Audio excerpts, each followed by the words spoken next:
আমি স্বল্প কথায় শেষ করব। 1,25,000 মুসলমান করেছিলেন। একদিনে সে 1300 বেয়াদিন মানে ধোপা। আনা সাগরের পারে যারা নমুসলিম ছিলেন, 365টি মন্দির ছিলেন, সেই মন্দিরের পূজারক ছিলেন। আনা সাগরের এই পারে ছিলেন 240, বাদ বাকি ছিল ওই পারে। তারা এখনো মুসলিম রয়ে মুসলমান যদি না করতেন, আজকে এই ভারতবর্ষে আমরা মুসলমান দাবি করতে পারতাম না। কেননা এই ভারত উপমহাদেশে আমার দিনের নবী আসছেন না, ভারত উপমহাদেশে সাহাবায়ে কেরাম আসছেন না, ভারত উপমহাদেশে বরফের আব্দুল কাদের জিলানী আসছেন না। ভারত উপমহাদেশে এসেছেন কে? গাউসুল আজম, গরিবে নওয়াজ, খাজা মঈনুদ্দিন চিশতি, সুন্নাহ কুতুবী রাহমাতুল্লাহ আলাইহি। ইতিহাস সাক্ষী দেয়। তারপরে খাজা মঈনুদ্দিন চিশতি রাহমাতুল্লাহ আলাইহির পরে তার প্রধান খলিফা, তার প্রধান ভক্ত খাজা কুতুবউদ্দিন বখতিয়ার কাকি দিল্লি নিজামউদ্দিন থেকে 65 কিলোমিটার দূরে পাহাড়ের উপরে তার রওজা মোবারক, তার মাজার শরীফটা দৈর্ঘ্য 18 হাত, প্রস্থ 4.5 হাত।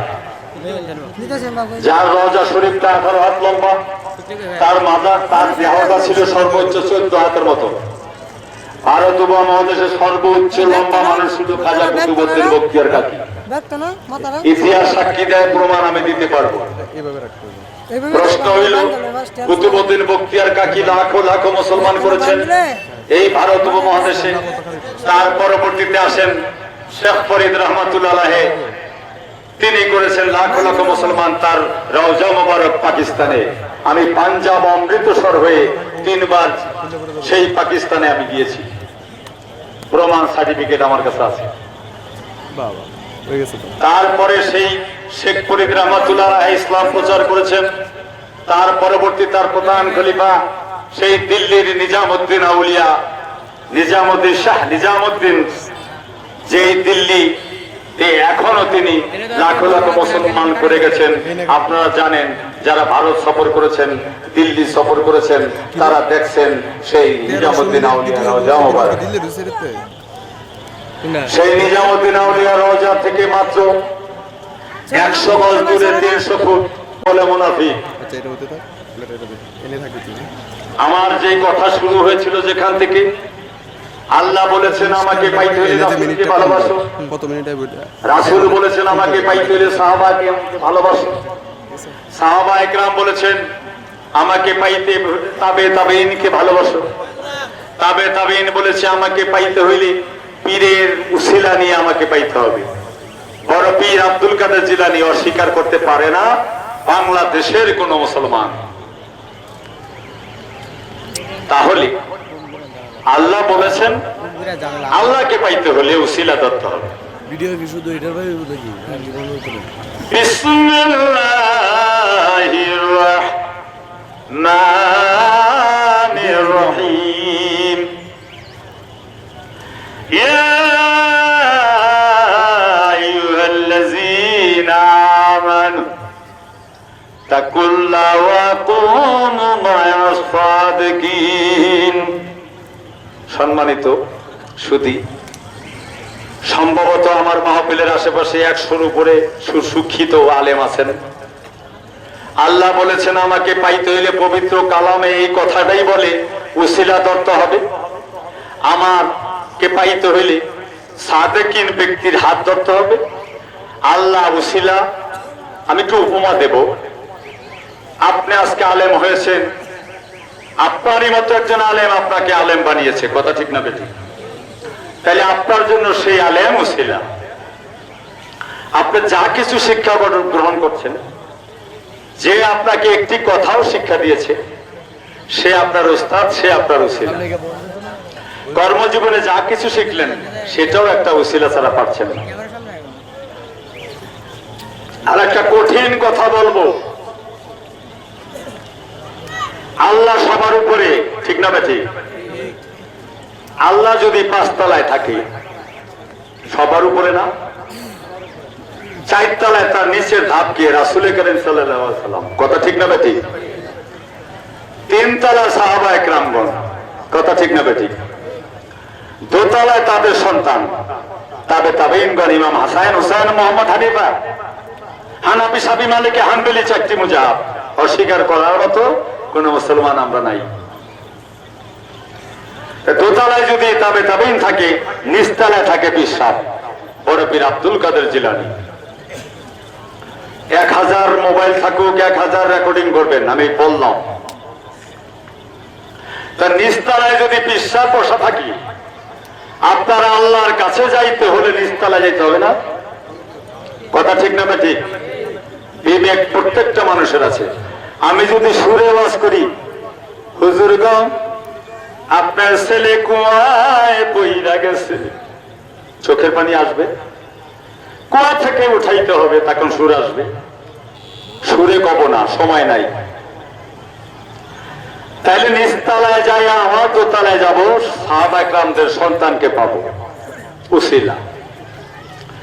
সাহাবা একরামের সন্তানকে পাইলে যাব 3 তলায়, সাহাবা একরামদেরকে পাওয়ার আশায়। সাহাবা একরামকে পাইলে আমি চলে গেলাম 4 তলায়, আমার রাসূল করিম সাল্লাল্লাহু আলাইহি ওয়াসাল্লামের দরবারে, যিনি শাফায়াত করবেন সারে জাহানের উম্মত দেরকে। আর রাসূল করিম সাল্লাল্লাহু আলাইহি ওয়াসাল্লামকে পাইলে আমার আল্লাহকে পাওয়া বাকি থাকে না। হাজিরানা মজলিস, দুঃখ হয়, মনে হয় যে কিছু কথা হচ্ছে, কিন্তু আপনারা দাঁড়িয়ে না থেকে আমাকে হিংসা না করে কথাগুলি বসে শুনেন, আল্লাহ রহমত দিবে। রিয়া শব্দের অর্থ হিংসা। কালা মানুষ বেচতে যাবে না, রাগেন না ভাই। কালো মানুষ বেচতে যাবে না, রাগ হবেন না। অর্থাৎ একটি বালুকে 7টি ভাগ করলে একটা জাররা হয়। একটা বালুকে 7টা ভাগ করলে 1 জাররা বলে। একটা জাররা পরিমাণে যদি আপনার হৃদয়ে অহংকার হিংসা থাকে, নামাজ রোজা হজ যাকাত কোরবানি যত বড়ই আপনি দুনিয়াতে বাহাদুরি করে বড় বড় কাজ করেন না কেন, 50টা একটা বারো খাওয়ান না কেন, আর যত বড় মাহফিলই করেন না কেন, কোনো লাভ হবে না, বেচতে যাওয়া যাবে না। এক জামানা সব সাথে সালে তোতে আজবেরিয়া ওলি আল্লাহর শানে 1 মুহূর্ত কাটাইলে 100 বছরের নফল নামাজ পড়া সওয়াব হয়। বলেন সুবহানাল্লাহ। इश्क महबूब इंसान जिस दिल में हासिल नहीं, लाखों मोमिन हो मगर ईमान में कामिल नहीं। बोलें सुभान अल्लाह। যত বড় মুসলমান হবেন, কোন কাম হবে না যদি হৃদয়ে কলবে আপনার 1 জাররা পরিমাণে হিংসা থাকে। হাজিরানা মজলিস, আমার মাইকে শব্দ 5 কিলোমিটার যাচ্ছে, আমি বুঝানোর চেষ্টা করতেছি। জানি না আল্লাহ পাক আমাকে কতটুকু তৌফিক দেয়। হিংসা করবেন না, কাউকে অবহেলা করবেন না। আল্লাহ পাক এই পৃথিবীতে সূরা আল ইমরান আমরা সব মুসলমানই জানি। সূরা আল ইমরান হযরত মুসা আলাইহিস সালামের পিতার নাম। হযরত মুসা আলাইহিস সালামের পিতার নাম হইল আল ইমরান। অনেক আলেমগণ আছেন, অস্বীকার করতে পারবেন না। আল ইমরান পরিবারের প্রথম নবী হযরত মুসা আলাইহিস সালাম। কথা ঠিক না বেঠিক? তো হযরত মুসা আলাইহিস সালামকে আল্লাহ পাক ফিরআউনের জামানায় অনেক কষ্ট দিয়েছেন ফিরআউন তাকে, কিন্তু সে সহ্য করেছেন। একটা জিনিস তাকে কম দিয়েছিলেন। কি ভাই ভালো লাগে আমার কথাগুলো? একটা জিনিস কম দিয়েছেন, অনেকে জানেন হয়তো অনেকে জানেন না। তিনি কানে কম শুনতেন।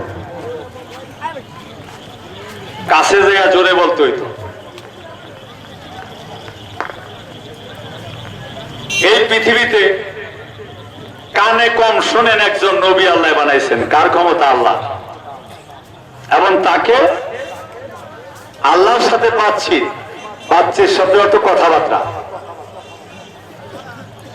করার অনুমতিও আল্লাহ তাকে দিয়েছিলেন। কথা ঠিক না বেটি? ওয়ালাইকুম আসসালাম ওয়া রাহমাতুল্লাহি ওয়া বারাকাতুহু। সম্মানিত প্রশাসন, আমাদের কলমাকান্দা থানার ভারপ্রাপ্ত কর্মকর্তা সম্ভবত উপস্থিত হয়েছেন। আমার ব্যক্তিগত পক্ষ থেকে আমি তাকে জানাই সশ্রদ্ধ ভালোবাসা। গ্রহণ করুন। আসসালামু আলাইকুম ওয়া রাহমাতুল্লাহি। বিসমিল্লাহির রহমানির রহিম। যে কথাটা বলতেছিলাম, কানে কম শুনতেন একজন নবীকে আল্লাহ পাক এই পৃথিবীতে নবী বানিয়েছিলেন। আর একটি কথা বলবো উদাহরণস্বরূপ, আমাদের এই কানে কম শোনা একটা মানুষকে আমরা প্রতিনিধি করব না, কিন্তু আল্লাহ করছেন। আল্লাহ তাকে নবী বানিয়েছিলেন। আজকে আমার কানে কম শুনে একজনকে আমরা এমপি বানাবো না, যেটা হাটকালা, এটারে বানায় কি হইব? কিন্তু আল্লাহ মর্যাদা দিচ্ছেন একজন নবীকে, কানে কম শুনে তাকেও মুসা আলাইহিস সালামকে মর্যাদা দিয়ে পৃথিবীতে নবী হিসাবে 1,94,000 পয়গম্বর দুনিয়াতে ইসলামের প্রচার, ইসলামের বাণী, আল্লাহর বাণী প্রচারের জন্য আল্লাহ দুনিয়াতে দিয়েছিলেন। মাত্র 25 জন নবীর নাম পবিত্র কোরআনে আছে। সম্মানিত হাজিরা নামাজদিস, আল্লাহ পাক কি না পারে? এই বংশের শেষ নবী ঈসা আলাইহিস সালাম আল ইমরান পরিবারের, আল ইমরানের বংশধর। প্রথম নবী মুসা আলাইহিস সালাম, শেষ নবী ঈসা আলাইহিস সালাম। তাকে কিভাবে আল্লাহ দুনিয়াতে আনছেন আমি সকল মুসলমানে জানি। বিবি মরিয়মের কোন বিবাহ হয়েছিলেন না পৃথিবীতে, আর সেই বিবি মরিয়মের পেটে ঈসা আলাইহিস সালামের জন্ম। খ্রিস্টান ধর্মের যিশু মারিয়ার পেটে জন্ম। আল্লাহ যদি আল্লাহর শক্তি উদাহরণ পৃথিবীতে দেখাইতে গিয়া আল্লাহ যে পারে পিতা ছাড়া সন্তান পৃথিবীতে এনে তাকে আবার নবীর মর্যাদা দিতে, বলেন সুবহানাল্লাহ। এখন আসেন মোহাম্মদ মুস্তাফা সাল্লাল্লাহু আলাইহি ওয়াসাল্লামের, আমাদের আখেরি নবী, যেই নবী ছাড়া আমাদের মুসলমানের কোনো আর রাস্তা নাই। তিনি কোন স্কুল, মাদ্রাসা, কলেজ, বিশ্ববিদ্যালয়, ভার্সিটিতে লেখাপড়া করেছিলেন না। লেখাপড়া জানে না। আল্লাহ পাক পারে যে কোনদিন কোন শিক্ষাই অর্জন করছে না পুঁথিগত ভাবে, কোন বিদ্যালয়ে, কোন মাদ্রাসায়, কোথাও, তাকে বানিয়েছে বিশ্ব নবী, বলেন সুবহানাল্লাহ। আল্লাহ রাব্বুল আলামিন না পারে এমন কোন কাজ নাই। আখেরি জামানার নবী হযরত মুহাম্মদ মুস্তাফা সাল্লাল্লাহু আলাইহি ওয়াসাল্লামকে সর্বোচ্চ মর্যাদা দিলেন, যিনি লেখাপড়া জানেন না। আল্লাহ যে পারে সেটার প্রমাণ। হযরত মুসা আলাইহিস সালামকে নবী বানিয়েছেন কানে কম শুনে। ঈসা আলাইহিস সালামকে নবী বানিয়েছেন, তার বাবা নেই, এতিম, পিতামাতা হারা, লেখাপড়া জানেন না, মাদ্রাসায় পড়ছেন না, তাকে বানিয়েছে বিশ্ব নবী। অক্সফোর্ড বিশ্ববিদ্যালয়ের বিজ্ঞানীদের নামের তালিকার প্রথম সারির প্রথম নামটাই লেখা আমার হযরত মুহাম্মদ মুস্তাফা সাল্লাল্লাহু আলাইহি ওয়াসাল্লামের নাম, বলেন সুবহানাল্লাহ। সারা পৃথিবীর সকল বিজ্ঞানী তাকে শ্রদ্ধার সাথে বলে হযরত মুহাম্মদ শ্রেষ্ঠ বিজ্ঞানী, হযরত মুহাম্মদ সবচেয়ে বিশ্বে সবচেয়ে বেশি জ্ঞানী। তাইলে আল্লাহ সব পারে। আজকে আপনাকে আমাকে আল্লাহর ওলি বানাইতে পারে না? এখানে মাহফিলে আসছেন, এর ভিতরে কি আল্লাহর একজন ওলি থাকতে পারে না? আল্লাহর একজন মনোনীত ব্যক্তি থাকতে পারে না? আল্লাহ পছন্দ করে এমন একজন ব্যক্তি থাকতে পারে না? তাইলে আমরা হিংসা বিদ্বেষ ভুলে যে আমরা আল্লাহর প্রতি বিশ্বাস রাখি যে আল্লাহ পাক আমাদেরকে তৌফিক দেও ভালো কাজগুলি করার জন্য আর মন্দ কাজগুলি আমাদের ভিতর থেকে বিদায় করার জন্য। একটি পয়েন্ট চলে গেল। আল্লাহ পাক এই পৃথিবী সৃষ্টি করেছেন আরশ কুরসি লৌহ কলম চাই, বাতাস খাক পা আগুন পানি বাতাস মাটি চাই। 70,000 ফেরেশতার ভিতরে 4 জন প্রধান ফেরেশতা করেছেন আল্লাহ পাক, হযরত জিবরাইল আলাইহিস সালাম, আজরাইল আলাইহিস সালাম, মিকাইল আলাইহিস সালাম, ইসরাফিল আলাইহিস সালাম। কথা ঠিক না বেটি?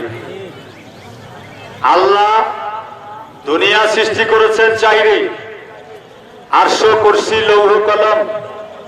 70,000 ফেরেশতার ভিতরে 4 জন প্রধান ফেরেশতা, আজরাইল আলাইহিস সালাম, জিবরাইল আলাইহিস সালাম, মিকাইল আলাইহিস সালাম, ইসরাফিল আলাইহিস সালাম। কথা ঠিক না বেটি? 4 জন নবীকে আল্লাহ 4টা দায়িত্ব দিয়েছেন, এটা ঠিক না বেটি? আজরাইলের কি দায়িত্ব দিয়েছে? সারা বিশ্বের মানুষের জান কবজ করার জন্য। কথা ঠিক না বেটি? জিবরাইল আলাইহিস সালামকে দিয়েছে খাদ্যমন্ত্রী, অর্থাৎ রিজিকের দায়িত্ব তার উপরে। ইসরাফিলের দিয়েছে সিংহা বাতাসের শক্তি, মিকাইলের দিয়েছে বৃষ্টি। 4টা শক্তি আল্লাহ পাক 4 জন ফেরেশতারে দিয়েছে। এখন আসেন, আমার হুজুর করিম সাল্লাল্লাহু আলাইহি সাল্লামের হাজার হাজার সাহাবা ছিল, তার মধ্যে 4 জন প্রধান, আবু বকর, ওসমান, ওমর, আলী। কথা ঠিক না বেটি? আমাদের প্রতি 104 খানা কিতাব নাজিল হয়েছিল, 100 খানা বাতিল ঘোষণা হয়েছে। 4টা কিতাব আমাদের প্রতি অবতীর্ণ হয়েছে, আমরা 4টা মানি। 4টা কিতাবেই পবিত্র কোরআনে আছে। 30 পারা কোরআনেই পাওয়া যায় সূরা ঈসা আলাইহিস সালামের ঘটনা, দাউদ আলাইহিস সালামের ঘটনা, ইব্রাহিম আলাইহিস সালামের ঘটনা। প্রত্যেকটা নবীর নামের উপরে একটা সূরা আছে। এবং আপনার দেহটাও সৃষ্টি হয়েছে 4-এর মাধ্যমে। তাহলে আগুন পানি বাতাস মাটি দিয়া সম্পূর্ণ দেহটা গঠন হইল, তার ভিতরে আবার 6টা শক্তি দিয়েছে, কলব, রূহ, শের, খফি, আকফা, নফস। আগুন পানি বাতাস মাটি আর 6 10, এই 10টা মহাশক্তি আপনার দেহে আছে। কোন শক্তি? একটা শক্তি চলে গেলে চোখে দেখবেন না, আর একটা শক্তি চলে গেলে কানে শুনবেন না, আর একটা শক্তি চলে গেছে চুল পাইকা যাইব, আর একটা শক্তি চলে গেলে আপনি জ্ঞান শূন্য হয়ে যাবেন, আর একটা শক্তি চলে গেলে হাঁটতে পারবেন না। এইভাবে 10টা শক্তি যখন আমরা দেহ থেকে চলে যাবে, আপনি ওই যে সেই কবরে 34 বছর থাকতেছি, কবরকে ভালোবেসে ওইখানে যেতে হবে। আর এই যে আমাদের মানব দেহ, এই দেহটাকে যদি আপনি সঠিক পথেই চালাইতে না পারেন, তাইলে আপনার সম্পূর্ণ শক্তি বিলীন হয়ে চলে যাবে জ্ঞান শূন্য হয়ে কবরে।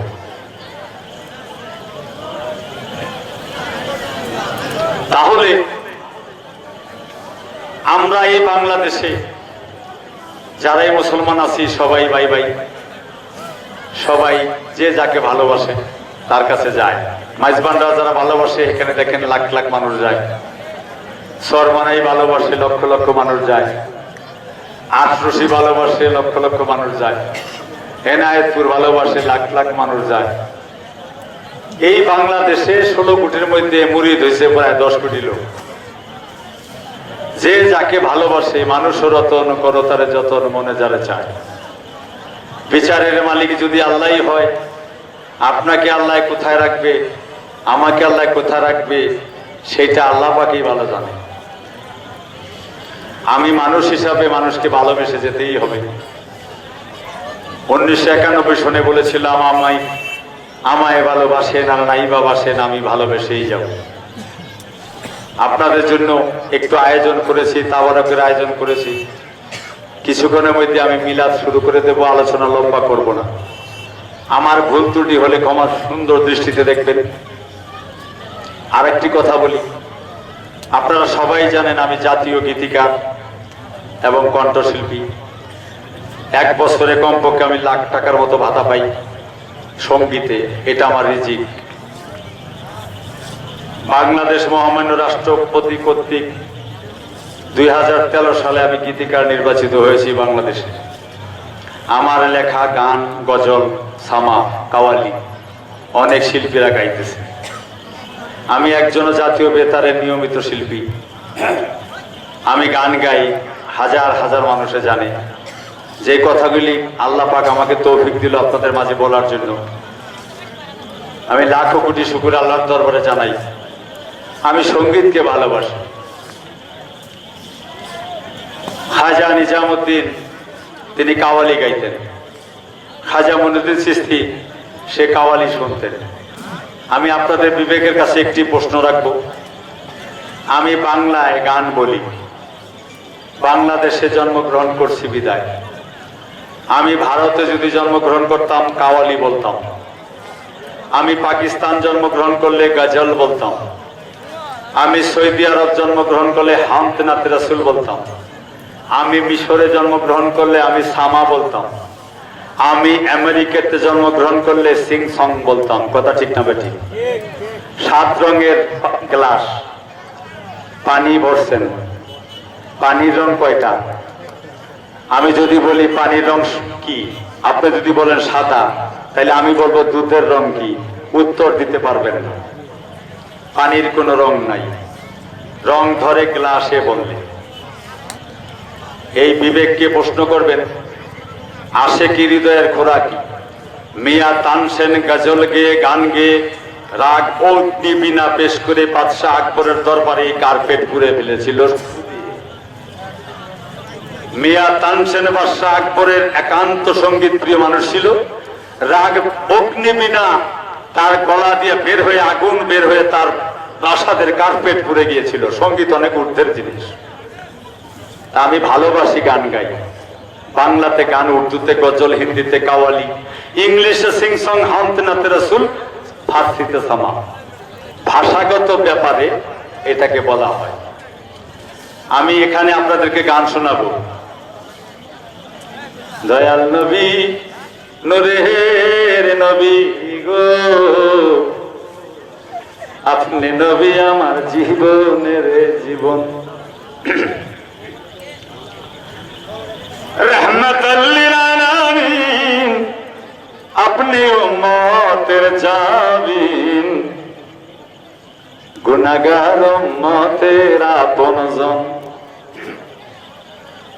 দেখি আপনার মাঝে যা ভাগ্যবতী হন খাদিজা, সফিয়া দিল জীবন আর যৌবন। ধন সম্পদ যা ছিল চরণে তা বিলাইয়া দিল, পাইতে নবী আপনার দর্শন। মায়ার নবী, নূরের নবী গো, আপনি নবী আমার জীবনের জীবন। দেখিয়া হযরত বিল্লাল প্রেমেতে হইয়া মাতাল, সইল কত মায়ার জ্বালাতন। দেখে নবীর প্রেম ভক্তি, বিল্লালকে দিল মুক্তি, বানাইলেন জীবনের আপন। মায়ার নবী, নূরের নবী গো, আপনি নবী আমার জীবনের জীবন। যেই জন স্বপ্নে দেখে আপনাকে, ভুলে না সে জীবনে, যেই জন স্বপ্নে দেখে আপনাকে ভুলে না সে জীবনে, পাইতে নবী আপনার দর্শন। তাই দেখে সাদেক পুরী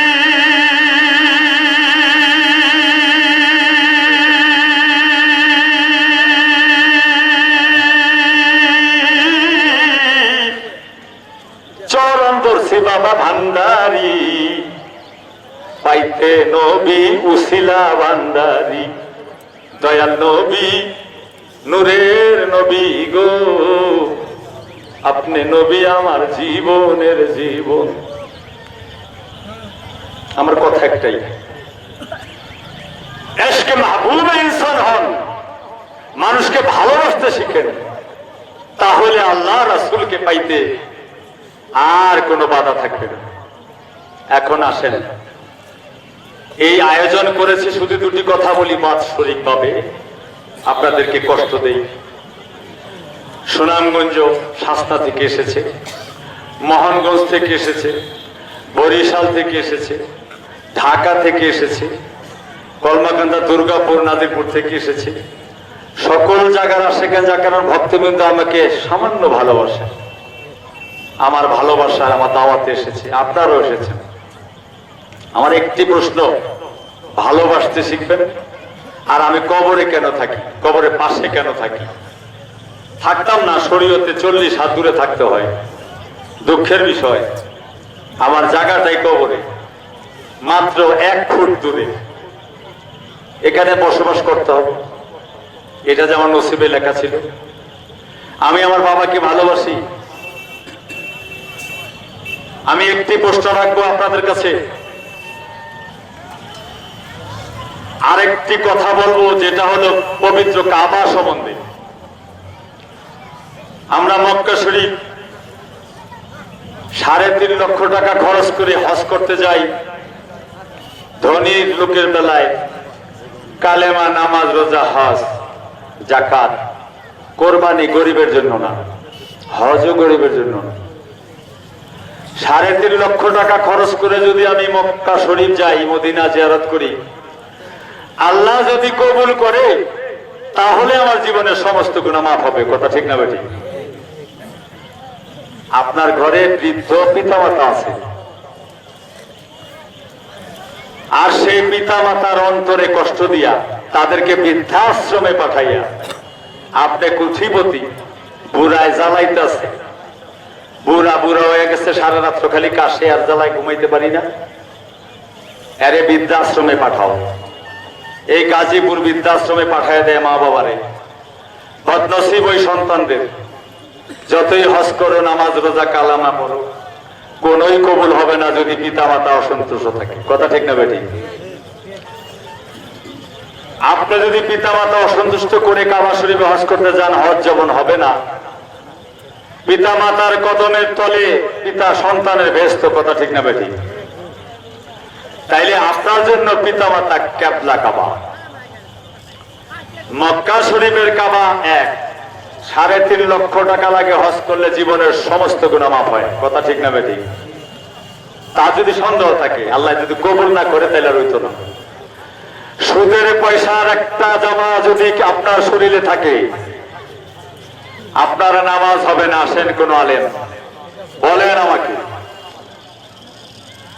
হারামের পয়সা রুজি করে যদি আপনি জামা কাপড় গায়ে দিয়ে মসজিদে নামাজ পড়তে চান, নামাজ হবে না। আসেন কোন আলেম যদি বলেন নামাজ হবে, আমি তার কাছে মুরিদ হব, ফকিরি ছাইরা দেব। একবার মিথ্যা কথা বলে 40 দিন মুক্ত অপবিত্র থাকে, উযু করলে পবিত্র হয় না। কথা ঠিক না বেঠিক? ওখানে উযু করলাম, আমি পবিত্র তো হইলাম, আমার মিথ্যাকে ছাড়তে হবে।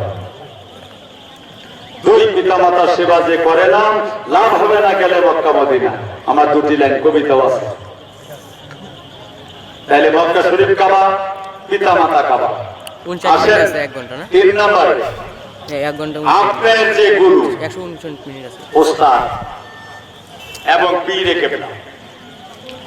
কেবলা অর্থ মুখ করা, কাবা অর্থ ঘর। আবার বলি, কেবলা অর্থ মুখ করা, তাকায় সামনের দিকে তাকানো। আর কাবা অর্থ ঘর। পিতা মাতা আপনার জন্য আপনার ঘর কাবা।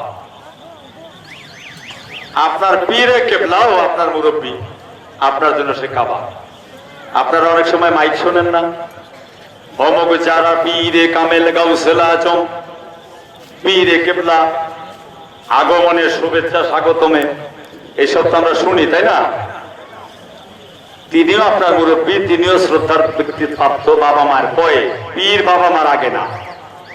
কোন অবস্থাতে পিতা মাতাকে কষ্ট দিয়া বাংলাদেশে কোন মাজারে মহিষ গরু ছাগল হয়ে গেলে কোনো কাম হইত না, সব উল্টা হইব। আমি প্রথমে বলি নামাজ রোজা কালেমা হজ যাকাত কুরবানি সম্বন্ধে, পিতা মাতার সেবা সম্বন্ধে গুরুত্ব দেই, মিথ্যা কথার উপরে গুরুত্ব দেই, দেহটা কিভাবে ভালো থাকবে সেই উপরে গুরুত্ব দেই।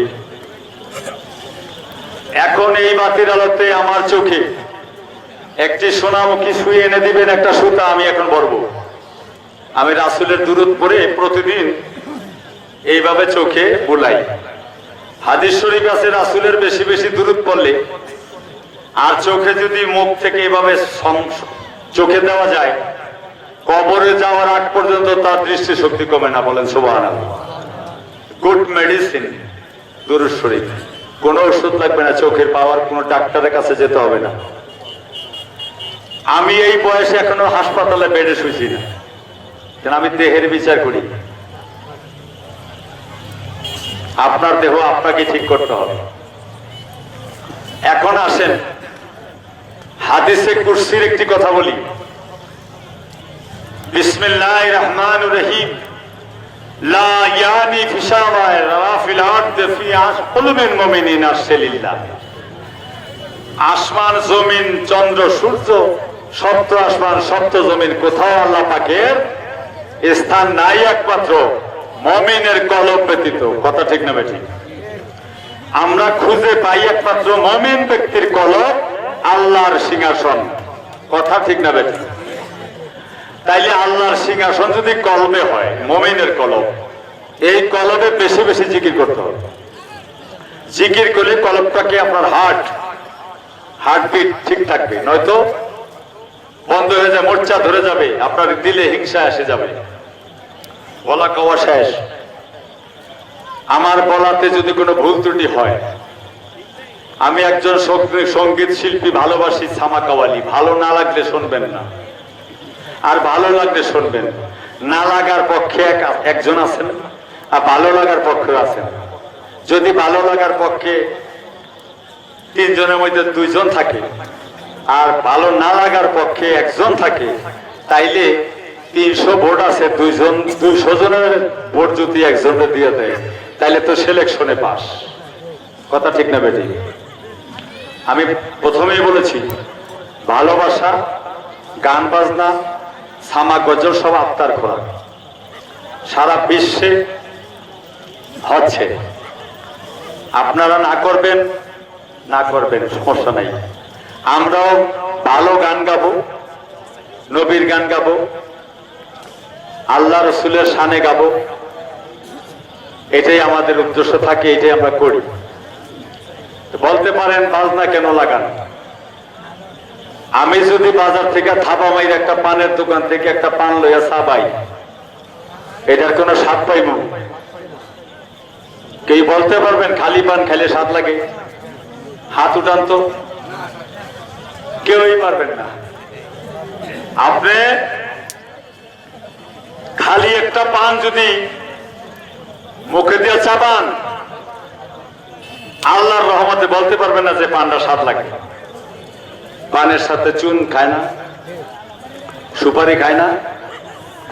আবার তাকি হাসান পাকিস্তান আমলে আবিষ্কার করছে রেড লিপ জর্দা, এটা না দিলে মজা লাগে না। তারপরে আছে খয়া, তারপরে পান মশালা, তারপরে গোয়া মোহরি, সব দিয়ে আবার কস্তুরি দেখে খা লো বহুত আচ্ছা লাগেগা, এটা আবার দিল্লির মাইসে কয়। তাইলে শুধু পান যখন মজা লাগে না, অলংকার লাগাইতে হয় কিনা বলেন? দিল লাগতি তো দেওয়াল সে পড়ি কি আছিস, এই কথাটার অর্থ হলো কালো একটা বস্তু বা কালো একটা মেয়ে লোকের উপর যদি আকর্ষণ হইয়াই যায়, ওইটাই তার জন্য পরি।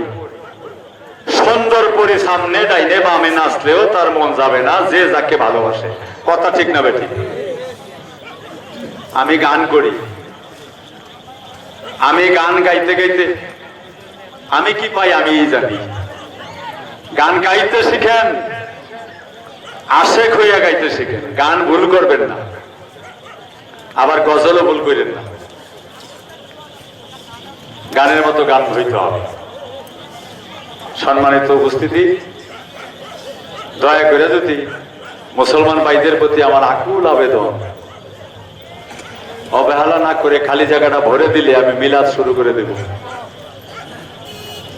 কথা যদি ভালো লেগে থাকে আমি আর কথা বাড়াবো না, আমার অনেক কাজ আছে। আমাকে দোয়া করবেন আমি যেন প্রতি বছর, এই বছরে 41,500 টাকার তাবারক করেছি। 11 চৈত্রী মাসে মাইসে লগ্নি করে, জ্যৈষ্ঠ মাসে দানা আনে হাজার হাজার মন। আর আমি আজকে 34 বছর আল্লাহর রস্তে আমার পিতার মৃত্যু বার্ষিকী উপলক্ষে আমি আপনাদেরকে একটু দাওয়াত করে যতটুকু সম্ভব একটু পানি খাওয়ার ব্যবস্থা করি। এই মাহফিলের পরে আমার কাছে আর 1 টাকাও থাকে না। সারা বছর 12 মাস আবার সাঁতরাইতে থাকি, দৌড়ের উপরে থাকি। আপনাদের দোয়ার বরকতে গত বছর আমার বড় মেয়ের জামাই ছত্রপুরের বাদশা মিয়ার ছেলে মোহাম্মদ আলী আমজাদকে আমি 1 মাসের চিল্লায় পাঠাইছিলাম। আমি তবলিগ ভালোবাসি। আমার ছোট ছেলে আকাশ, মোতাহার হোসেন আকাশ, লাখো মানুষে তাকে এখন ফেসবুকে চিনে। মন্ত্রী মিনিস্টার থেকে শুরু করে মোতাহার হোসেন আকাশ চিনে। মোতাহার হোসেন আকাশকে প্রধানমন্ত্রী শুভেচ্ছা দেয় যে ছাত্র হও, ভালো হও, ছাত্রলীগ করো, খারাপ পথে যাইও না। প্রধানমন্ত্রী শেখ হাসিনা আমার ছেলেকে উপদেশ দেয়, ফেসবুকে খোলেন পাইবেন। আমি আমার ছেলেকে 3 দিনের সময় দিছি তবলিগের। আমার ভিতরে হিংসা নাই। প্রথমে বলেছি একটা বালুকে 7টি ভাগ করলে 1টি চাররা। হিংসা করবেন, আমার রাস্তা আগায় যাইব। আমি বলেছি এখানে একজন আল্লাহর ওলিও থাকতে পারে, আল্লাহ পছন্দ করে থাকলে মাঠটা ভরে দেন, আমার কাছে মজা লাগবে, আপনাদের কাছে মজা লাগবে। এই কথাগুলো আমি যদি সুরে বলতাম, একটি পয়েন্টের উপরে আমি 3 ঘন্টা লেকচার দিতে পারি। নবীর শানের উপরে আমি 1 রাত্র বলতে পারি। রাসূলের শানের উপরে, নবী ওলিদের উপরে, পীর মুর্শিদের উপরে, গাজলের উপরে সময় দিতে পারি সুর দিলে। আমি আগে ইঙ্গিত দিচ্ছি না, সুরেও ওয়াজ করতে পারি। দোয়া করবেন আপনারা এই কবর জিয়ারতের দাওয়াতে। সর্বশেষ কথাটা বলেই আমি বক্তৃতা শেষ করব। আমার রাসূল বলেছেন, আমি জন্মগ্রহণের পরে মাতা হারাইছি, গর্ভে থাকতে পিতাকে হারাইছি। কোনদিন আমার পিতা মাতার সেবা করতে পারি নাই।